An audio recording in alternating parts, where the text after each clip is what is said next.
chidashim kerak. Men o'zgartiraman, men uni tarbiyalay olaman, men uni to'g'rilay olaman deb o'yladingiz. 40 yoshga kirib, onasi shu yoshgacha kirib tarbiyalamagan, o'zini o'zi tarbiya qila olmagan odamni tarbiya qilaman deb o'ylaysizmi? Yo'q. Kimni tarbiya qilishingiz kerak? O'zingizni. Hamma muammo biz muammoni yechayotgan paytimizda kim bilan muammo bo'layotgan bo'lsa, o'shani hayotida yashashni boshlaymiz.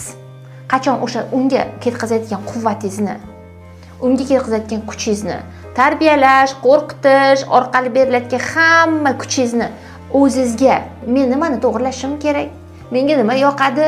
Men o'zim qayerdaman? Kimman? Qanaqa yashayapman? Kimni qutqarishim kerak? Unimi bu joydan o'zimni qutqarishim kerakmi? deb o'ylashni boshlasangiz, shunda o'z-o'zidan vaziyat yechiladi. Vaziyatni yechilishini bilmayman qanaqa yechiladi. Balki hayotingizdan tushib qolishi mumkin. Balki o'zgarishi